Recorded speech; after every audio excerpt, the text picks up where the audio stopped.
Assalamualaikum warahmatullahi wabarakatuh. Perkenalkan, nama saya Sinta Dwi Lestari, NPM 225305-2001, kelas Bimbingan Konseling C, Fakultas Keguruan Ilmu Pendidikan Universitas Lampung.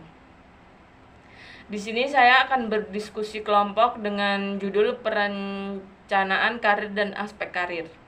Nah, dari kalian ini merupakan suatu aspek dalam tugas perkembangan seseorang remaja. Nah, remaja awal tuh di usia 14 sampai 18 tahun. Nah, dari kalian ini sekarang masih di remaja awal, di usia segitu kan banyak banget nih remaja-remaja yang masih labil, emosian. Nah, dari kalian ini cewek-cewek pasti kan ngerasain banget hal itu kan. Kayak moodnya nggak kekontrol, suka marah-marah ngelampiasin ke orang-orang.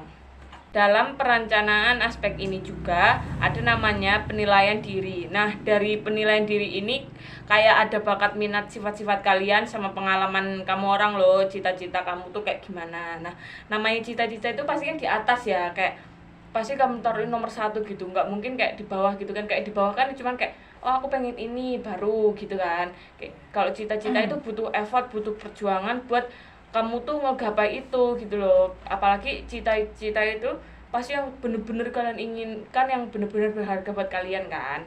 Nah, dari dari itu kayak kalian tuh kan SMP tuh biasanya tuh kalian tuh bakat minat kalian gitu kan, kayak di SMP tuh kayak ada ekstrakurikuler kan. Berarti kalian kelas 2 ini biasanya kan kalau dari kelas 1 itu kan udah ada, kayak kelas 1 tuh masih ikut-ikut aja gitu loh.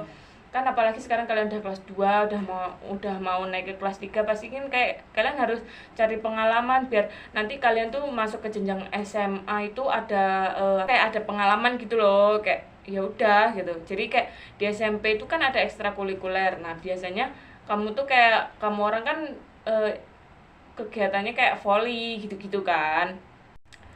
Nah, kan ada kepribadian nih kan, kayak disiplin, etika, inisiatif. Nah, kalau udah lama mengikuti pasti kayak mengundur-ngundur waktu, kayak mau berangkat nantilah, masih nanti juga, nggak apa-apa lah terlambat gitu kan. Kedisiplinan itu baik loh buat diri kalian sendiri, jadi jangan sampai kalian tuh kayak gitu. Dan ada lagi menelaah evaluasi jabatan.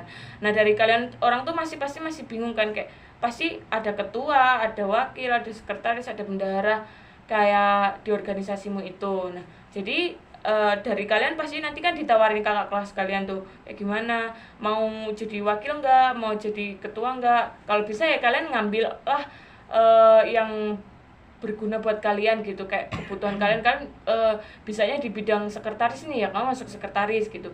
Jadi itu tuh nanti buat pengalaman kalian ke depannya loh, biar lebih baik gitu.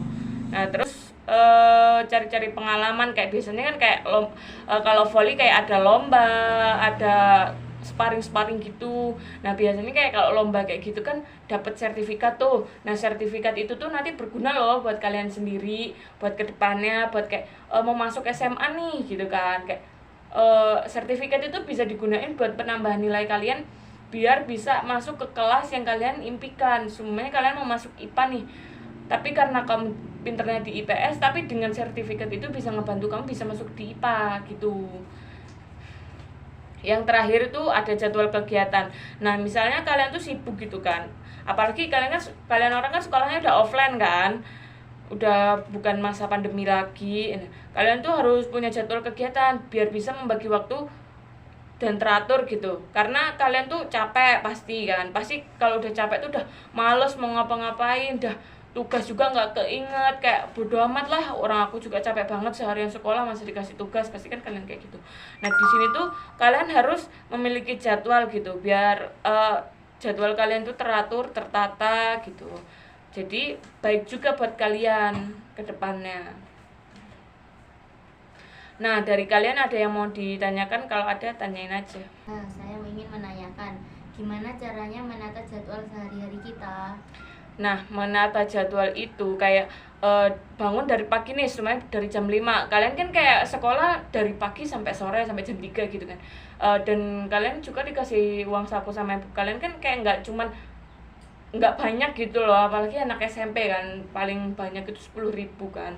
Nah kalian tuh emang 10.000 itu dalam pagi sampai sore itu emang cukup kan? Enggak, kayak makan pasti 2 kali, apalagi istirahat, dan istirahat kalian juga kan butuh jajan. Biasanya bangun pagi, masak, beres-beres rumah, ngebantuin orang tua dulu, kayak aku harus bangun pagi jam segini nih biar aku bisa ngebantuin orang tua, bisa beres-beres, nanti aku jam segini udah harus berangkat sekolah, nanti aku pulang sekolah aku harus seumpamanya kayak di sekolah ada ekstrakurikuler, nanti pulangnya jam 5 gitu. Jadi di jadwal itu pulang jam 5, sampai rumah beres-beres, mandi, bersih-bersih, makan, terus ngerjain tugas yang ada, tugas-tugasnya. Kalau emang ada kegiatan lain ya tugas dulu baru kegiatan lain. Jangan sampai ekstrakurikuler itu mengganggu jadwal kalian loh. Jadi kalau bisa tuh ya imbang. Kalau dipentingin ekstrakurikuler sama sekolah ya lebih baik sekolahnya daripada ekstrakurikulernya. Jadi ekstrakurikuler tuh jangan taruh di depan. Cuman itu buat